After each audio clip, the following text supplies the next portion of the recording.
Hey there, angry faithful. I just wanted to drop in, bend your ear a little bit, get your attention. So if you're not listening, drop what you're doing and pay attention to me because I'm here to inform you that not only can you get your daily, maybe if you're binging it, I'm not sure, that's entirely up to you, but you can multiply your doses of angry me fuckery by paying attention to all of the platforms upon which you can find either the dulcet tones of my voice and David's voice, or my pretty face and David's not so pretty face. Anyways, digressing, we not only we are on YouTube, we are on Spotify, we're on Rumble, we're on Google, Apple Podcast. We have a TikTok page. We're on Twitter, Instagram, and of course Facebook. So if you find yourself fuckery deprived, curl up with a nice hot mug of shut the fuck up and just listen. Open those ear holes and be prepared to be cream pied like it's the first time. Thanks for listening. Welcome, Angry Faithful. Today on Psychos and Sociopaths, we actually got Johnny back. Yay. But today we're going to talk about Joseph James DeAngelo Jr. This guy was actually interesting because of all the stuff that he's done and everything like that. He's known as the East Area Rapist, the Sailor Ransacker, and the original. It went from Night Stalker to the original Night Stalker, which we're actually going to do. Have we done Richard Ramirez? Dude, I don't know. We've done some. Maybe not. That was another one I was wondering about. Thought we did. I'm gonna like we do the whole squirrel stuff and everything. So I think we have. I'll check it up later. Anyways, because the buzzards are circling. Anyways,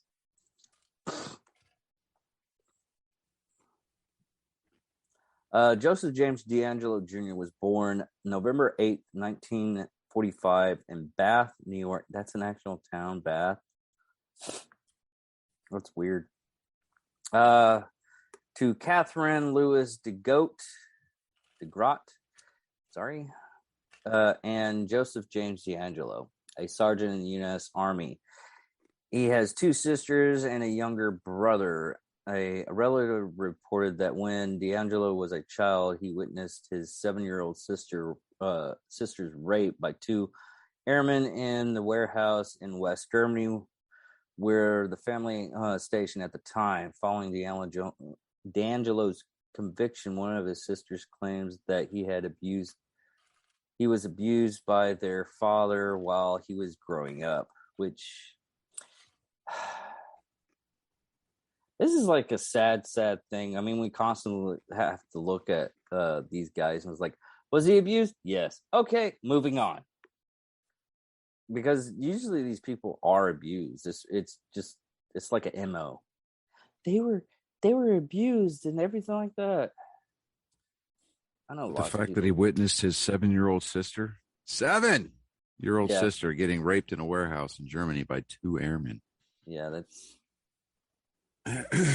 But DeAngelo joined the U.S. Navy in September 1964 and served 22 months during the Vietnam War as a damage controlman on the cruiser USS Cambrai and the destroyer tender U.S.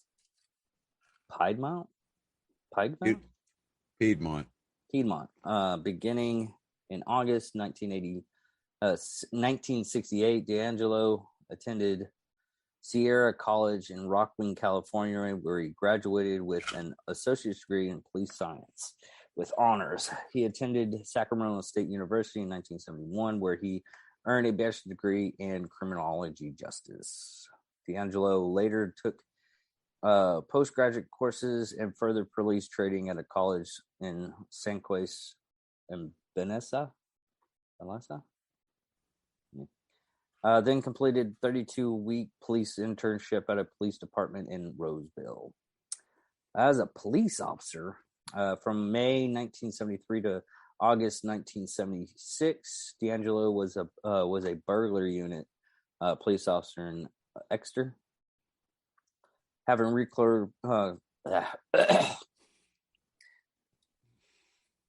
get a little drinky. He was. Oh, I'm over here crunching on ice cubes. He then served in Auburn from August 1976 to 1979, when he was arrested for shoplifting a hammer and dog repellent. He was sentenced to 6 months probation and fired that October. During the process of being fired, DeAngelo threatened to kill the chief of police and allegedly stalked the chief's house. No signs there. Well, in May of 1970, law enforcement student DeAngelo became engaged to a nursing student, Bonnie Jean Colwell, a classmate at Sierra College, but she broke it off in 71 after DeAngelo became manipulative and abusive. Go figure. After the breakup, he threatened her with a gun in order to force her to marry him. And in 73, he married Sharon Marie Huddle in Placer, or Placker. I think that's pronounced Placker. In 1980, they purchased a house in Citrus Heights, where he was eventually arrested decades later. Huddle became a divorce attorney in 1982, and they had 3 daughters. 2 were born in Sacramento, and 1 was born in Los Angeles before the couple separated in 91. In July 2018, several months after DeAngelo's arrest, Huddle filed for a divorce, which was finalized the following year. Wow, that's a long time. Right. DeAngelo's employment history during the 1980s is unknown. From 1989 to his retirement in 2017, he worked as a truck mechanic at Save Mart Supermarkets Distribution Center in Roseville. Shop smart. Shop smart. Yes. All right. He was arrested in 96 for failing to pay for gas, but the charge was dismissed. Oh, back in the days when you could gas and dash. Remember those? God, yes. When I worked at 7-Eleven, there because the 7-Eleven I worked at the one at Burke. They wouldn't transfer me down here in Wichita Falls for the longest time for fucking some reason. But anyways, even though I had to work, like whenever I worked overtime, I ended up working at other 7-Elevens. But because of the location of that 7-Eleven, because as soon as they get the gas turned on and everything, they would just go ahead and jet out up on the highway.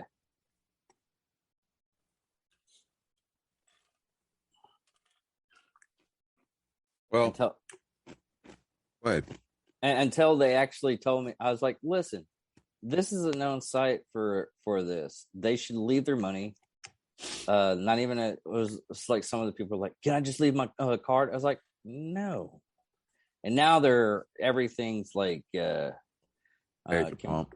Pay at the pump and everything, so it doesn't really matter. Well, okay. DeAngelo's brother-in-law claimed that DeAngelo would have casually bring up the East Area rapist in conversation around the time of the original crimes. Neighbors reported that he frequently engaged in loud, profane outbursts. One neighbor reported that his family received a phone message from DeAngelo threatening to deliver a load of death because of their barking dog.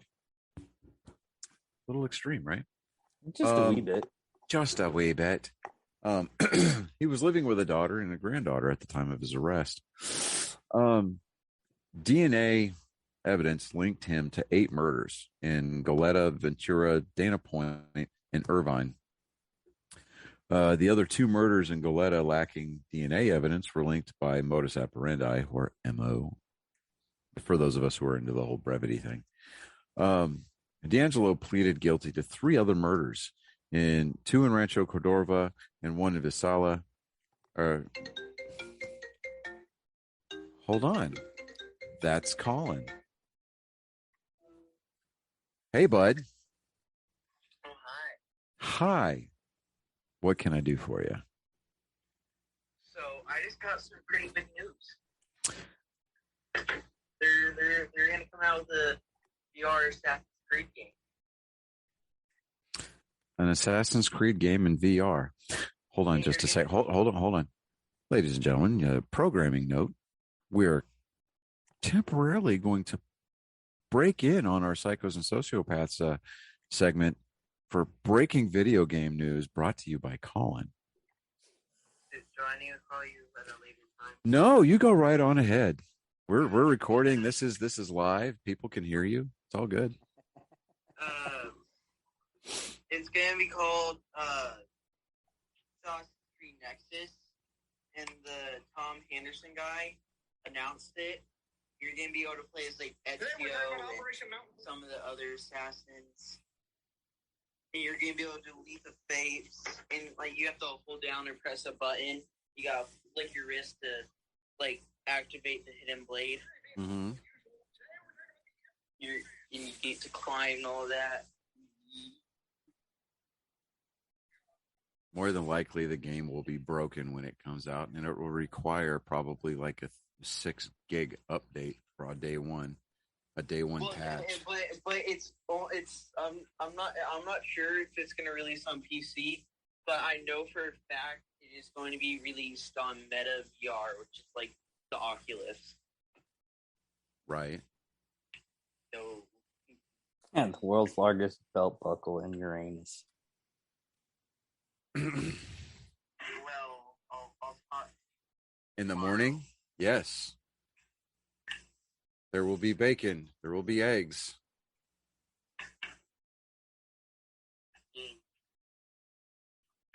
Well, And then we're gonna hydrate plenty because you've got practice tomorrow. Yeah. All right. Love you guys. Love you. Later. All right, back to the show. Back to the show. It was long suspected that the training grounds of the criminal who became the East Area rapist was Venezuela. Is that how you pronounce that? Oh, wait. Visalia. Yeah, I was going to say Visalia. Visalia crime dating back to the early May 1973, and other sprees like that of the Cordova cat burglar and the Excelsior Exter ransacker, as well as the Visalia burglaries that took place after the McGowan shooting, are now suspect to be linked as well. Over a period of 20 months, DeAngelo is believed to have been responsible for 1 murder and around 120 burglaries. I'm trying to think. Okay, 20 months. That's okay. I was just trying to do the math on that real quick. I was like 120 burglaries. It's like in 20 months, at least one a week or so. In late April 2018, the Vasella police chief started that while there is no DNA evidence linking DeAngelo to the Central Valley cases, his department had other evidence that played a role in the investigation, and was confirmed that the villains God, I don't know why I can't do that word. The ransacker had been captured, though the status limitations for burglaries each expired. DeAngelo was formally charged on August 13th, 2018, with the first-degree murder of Claude Snelling at 75. In 2020, DeAngelo pleaded guilty to this Snelling murder. And we're just going to bypass the burglaries and just go to the East Area rapist. DeAngelo moved to Sacramento area in 1976, where his criminal escalated from burglary to rape. See, on most of these cases and everything, though, they go from, it's like what do you call it? That little, they inch away to see what they can get away with. Right. And that's always the case. It always starts somewhere. The exhalation. Exhilaration. Of the crime. No, escalation of the crimes. Yeah. Had to work my head. I mean, they go from one, they go to the other. A lot of people believe that, at one point in time, once they get to a certain point, in some cases, that the person would just go, "Oh no, I think I could stop now. I shouldn't be doing this anymore." But if they don't get caught and everything like that, sometimes, very rarely, they actually turn over a new leaf and everything. So, but the crimes initially centered on the unincorporated areas in Charmin. Dang words.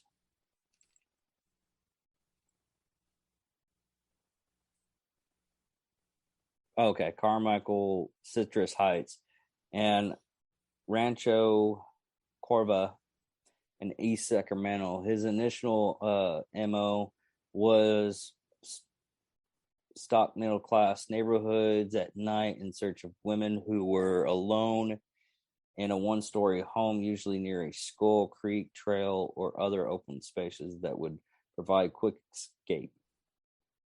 He was seen a number of times, but always successfully fled. On one occasion, he shot and severely wounded a young pursuer. Most victims had seen or heard a prowler on their property before the attacks, which most cases and stuff like that, they want to make sure they can get in and get out,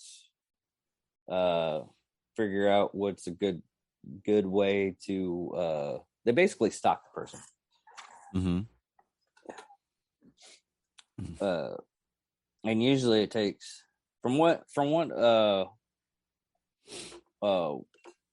one detective I was talking to, it usually takes probably about 1 to 2 weeks before the guy, if you don't see a stalker, if you see a stalker and everything like that, it's like 1 or 2 weeks before they actually act on their urges, sometimes like months to a year. Mm-hmm. But the police believe that the offender would conduct extensive reconnaissance and targeting neighborhoods, looking into the windows and prowling in the yards before selecting a home to attack. It was believed that he sometimes entered the homes of future victims to unlock windows, unload guns, and plant Ledger Day? Plant litigers. Hold What's on. that? It is it's a weapon, usually handheld. Litigur. It's Rope, a chain, scarf. rope, scarf. Oh, something to strangle a person. Yeah. He frequently telephoned future victims, sometimes for months in advance, to learn their daily routine. God, I don't like stalkers. It's so weird. It's just that diminish of you're destroying a person's ideal of security.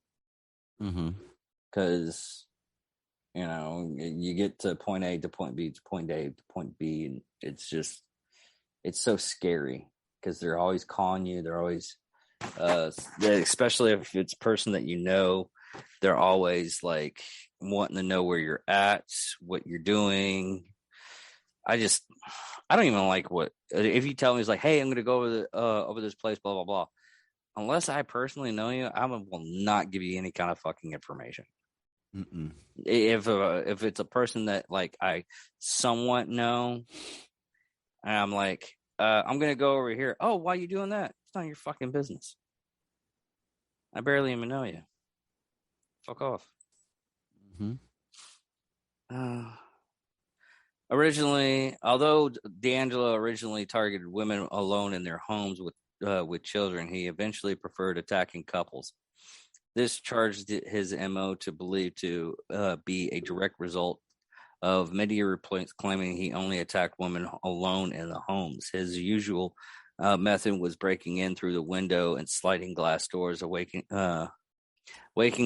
his sleeping occupants with a flashlight, threatening them with a handgun. Victims were suspiciously bound with rope, often shoelaces, that he found or brought with him. Then blindfolded and gagged the towels that he had ripped into strips. The female victims usually forced to tie up their male companion before she was bound. The bindings were often so tight that the victim's hands were numb for hours after being untied.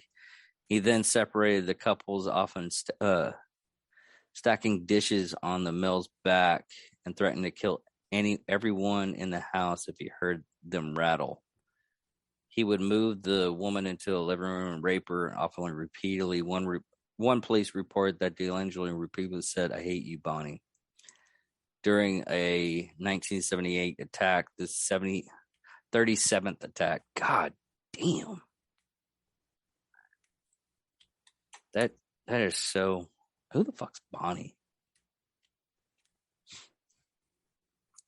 Anyways, DeAngelo sometimes spent hours in the home ransacking closets, drawers. Bonnie was the nursing student that broke up with him. Oh, okay. Yeah, makes sense now. It just shows how short my memory is. Hi, have we met? Yeah, I know. My name's Ted. Eating food in the kitchen, drinking beer, raping the woman again, and making additional threats. Victims sometimes thought he had left the house before he jumped from the darkness. He typically stole items, often personal objects, items of little value, but occasionally cash and firearms.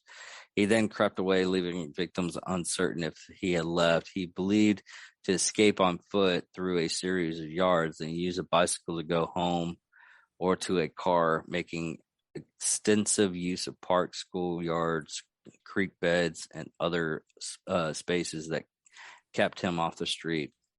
The East Area Rapes operated in Sacramento County for the first attack in 1976 until 1977. After 3 months gap, he struck in nearby San Quentin County. San Joaquin County in September before returning to Sacramento for all but one of the next 10 attacks. The rapist attacked 5 times during the summer of 1978 in San Luis and Yolo counties before disappearing for 3 months, moved primarily to Contra Costa County in October, and it lasted until July of 79. Yeah. Good God, 50 attacks in all. Jesus. It really gets me that that's just his rapes. Yeah, it really gets me on people like this that, man, they should be put down like a dog, honestly. And I said this on, I think, the last episode, that people like that aren't. I don't consider those humans anymore. Yeah. Now, let me see here.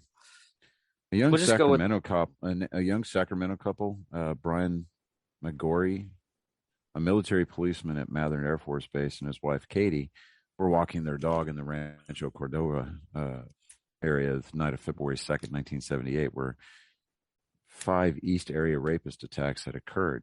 Now, they had fled after a confrontation in the street, but were chased down and shot to death. Some investigators suspected that they'd been murdered by the East Area Rapists because of their proximity to the other attacks locations, and a shoelace was found nearby. The FBI announced on June 15th, 2016, that it was confident that the East Area Rapist had murdered the Magorias. And on July 29th, 2020, he entered a plea of guilty to those murders. The original Night Stalker cases went from 79 to 86. So shortly after the rape committed on July 5th of 79, he moved to Southern California and began killing his victims, striking first in Santa Barbara County in October of that year. But the attacks lasted until 81, with a lone attack in 86. But the couple in the first attack survived, alerting neighbors and forcing the intruder to flee. The other victims were murdered by gunshot or bludgeoning. Since he was not linked, DeAngelo not being linked to these crimes for decades, he was known as the Night Stalker in the area, before being renamed the original Night Stalker after serial killer Richard Ramirez received the former nickname. So there were 7 murders during that span. 79, 80, 81, 86.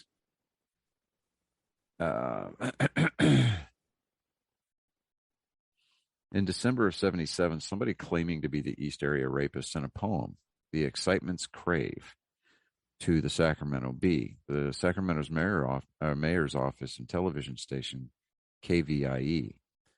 December 11th, a masked man eluded pursuit by law enforcement personnel after alerting authorities by telephone that he would strike on Watt Avenue that night. This is the poem. All those mortals surviving birth, upon facing maturity, take inventory of their worth. To prevailing society, choosing values becomes a risk. Oneself must seek satisfaction. The selected route will unmask character when plans take action, accepting some work to perform at fixed pay, but promise for more. Is a recognized social norm, as is decorum seeking lore. Achieving while others lifting should be cause for deserving fame. Leisure attempts excitement seeking. What's right and expected seems tame. Jesse James has been seen by all in Son of Adam as an author. Others now feel, Son of Sam. Did I say Son of Adam? Son of Sam. Yeah. Thank you. Wow. Okay. We keep each other right. Right. Others now feel temptation's call. Sacramento should make an offer to make a movie of my life. That will pay for my planned exile. Just now, I'd like to add the wife of a mafia lord to my file. Your East Area Rapist and deserving pest. See you in the press or on TV. God, it started out right. Started out pretty promising, but it just, the rhyme, the pentameter, just the whole pace of the thing just went to shit. Yeah. During the investigation in Danville of the 42nd attack, investigators discovered 3 sheets of notebook paper near where a suspect vehicle had reportedly been parked. They believe the pages were dropped accidentally, perhaps by falling out of a bag. The first sheet appeared to be a homework essay on General George Armstrong Custer. Man, that's a tongue twister. The second sheet contained a journal-style entry describing a teacher who had made students write lines which the author found humiliating. If you want to read that, Okay. Mad is the word. The word that reminds me of 6th grade. I hated that year. I wish I had known what was going to be going on during my 6th grade year, the last and worst year of elementary school. Mad is the word that remains in my head about my dreadful year as a 6th grader. My madness was one that was caused by disappointments that hurt me very much. Disappointments from my teacher, such as field trips that were planned, then canceled. My 6th grade teacher gave me a lot of disappointments, which made me very mad and made me built and made me build a state of hatred in my heart. No one ever let me down that hard before, and I never hated anyone as much as I did him. Disappointment wasn't the only reason that made me mad in my 6th grade class. Another was getting in trouble at school, especially talking. That's what really bugged me, was writing sentences. Those awful sentences that my teacher made me write. Hours and hours I'd sit and write 50, 100, 150 sentences a day. And by night, those awful sentences that my teacher made me write. Oh, hold on. Okay. Those dreadful paragraphs, which embarrassed me, and more important, it made me ashamed of myself, which in turn, deep down inside, made me realize that writing sentences wasn't fair. It wasn't fair to make me suffer like that. It just wasn't fair to make me sit and write until my bones ached. See, I'm trying to read, and this dude, it's like so full of like misspellings. It's crazy. Until my hand felt every horrid pain it had ever had. And as I wrote, I got madder and madder until I cried. I cried because I was ashamed. I cried because I was disgusted. I cried because I was mad. And I cried for myself. Kid who kept on having to write those damn sentences.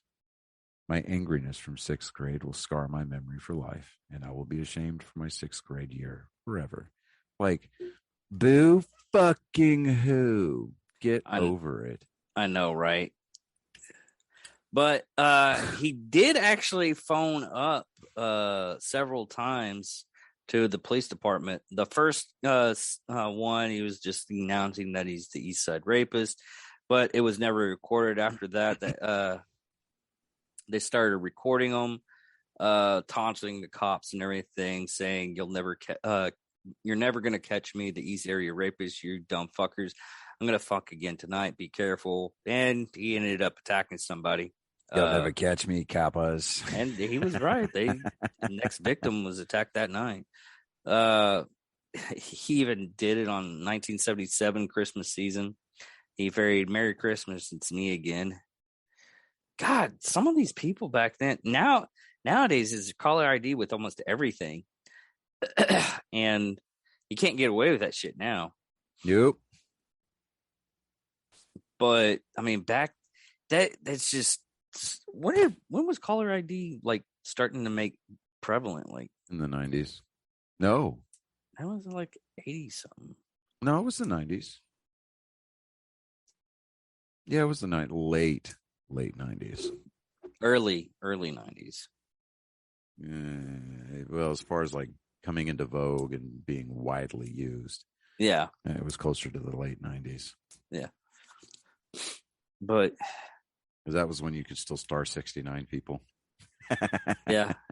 No, it's really strange is I had a friend in high school that hacked the caller ID. Just said, "It's me, fucker."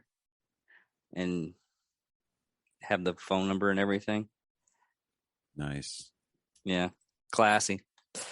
But during the investigation, before officials connecting the original Night Stalker to the East Area Rapist in 2001, some law enforcement officers, particularly the Sacramento County Sheriff's Department. My door. Hold on.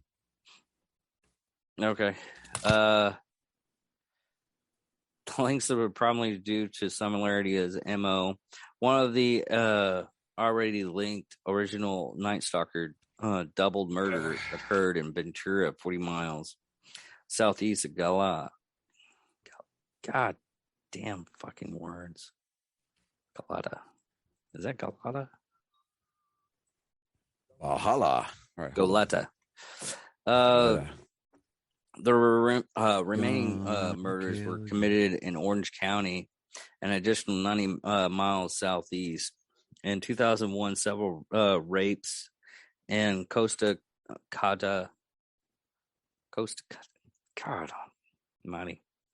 County believed to have been committed by the East Area rapist were linked by DNA to the Smith Harrington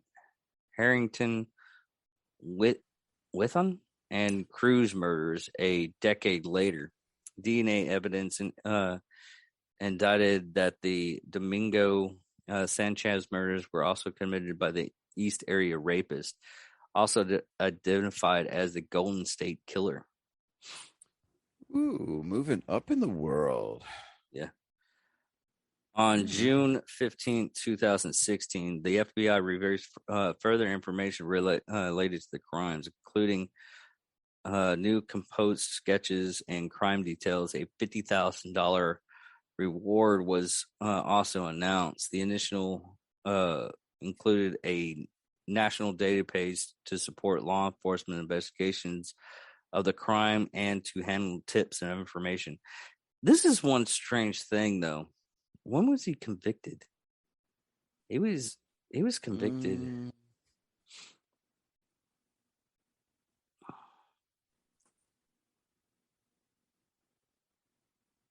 No, date apprehended was April 24th, 2018. Mm-hmm. So he got away with it for a long time. He was charged on May 10th. And then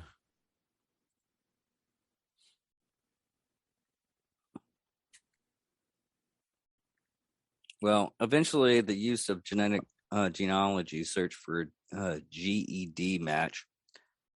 Investigators have identified distant relatives of DeAngelo, including family members directly related to his great-great-great-great-grandfather dating back to 1800s. Based on this information, investigators built a 25 different family tree. Good Lord, they really wanted this motherfucker. The tree that eventually linked to DeAngelo also contained approximately 1,000 people over the course of a few months. Investigators used other clues like age, sex, and place of residence to rule out suspects populating these trees, eliminating suspects one by one until only DeAngelo remained. God, that's a lot. I guess they got tired of those cold cases and stuff. Yeah, March 4th, he offered to plead guilty to if the death penalty were taken off the table. Prosecutors declined that plea bargain, but then on June 29th of 2020, as part of the plea bargain to avoid the death penalty, he pled guilty to 13 counts of first-degree murder in special circumstances, including murder committed during burglaries and rapes, as well as 13 counts of kidnapping. And on August 21st of 2020, he received multiple consecutive life sentences without the possibility of parole. He was offered a brief apology after listening to days of pre-sentencing victim impact statements. I've listened to all your statements, each one of them, and I'm truly sorry to everyone I have hurt. End quote. Man, he was just a fucking scumbag. He's a shit pump of the highest. He committed most of the offenses while he was married and raising a family. Neither his wife nor his children ever suspected he was committing serious crimes. His eldest daughter thought he was the perfect father, while his wife believed his reasons for being away from home.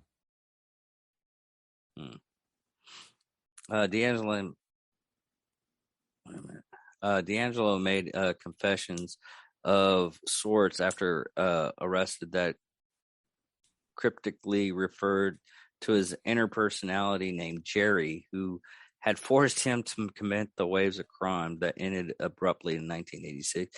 See, it's hard to believe stuff like that, only because on one note, it's one of those things, as soon as you get arrested, you start trying to figure out a way to get out of it. Because a lot of the criminals that I worked with when I was working at corrections, they never did the crime. Or if they come up, it's like, well, if I did this and this a little bit differently, I would have gotten away with it.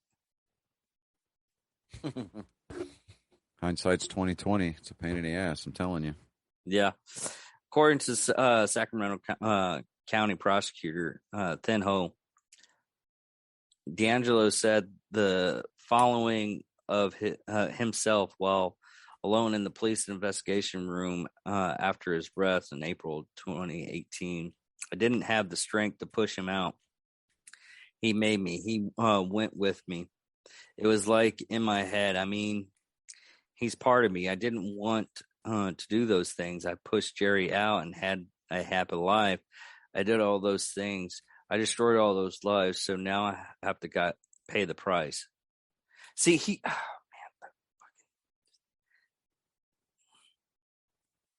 I'm looking at this right now. I'm trying to figure out. They didn't have any kind of psychologist or any kind of thing. So he doesn't have a split personality syndrome. That's pretty much it on this one. But it's just on certain aspects of it. God, I wish he had gotten caught sooner. But I mean, he taunted people. They couldn't trace the calls back then, the way they can do now. I mean, they didn't really drop the ball on this one. It's kind of the situation of the time. They couldn't figure anything out. Yeah. He was actually one of those intelligence criminals that he didn't make a mistake. Luckily, on certain aspects, I guess he didn't leave any fingerprints on the knife they caught or the paperwork and everything. So, right. But other than that, this is one of those shitbag moments because he didn't get prosecuted until like the time frame of May 16th of 2020. Right. But other than that, I'm David Dickerman. I'm Johnny Skelton. And this is Psychos and Sociopaths. Thank you for listening, everybody. Victory!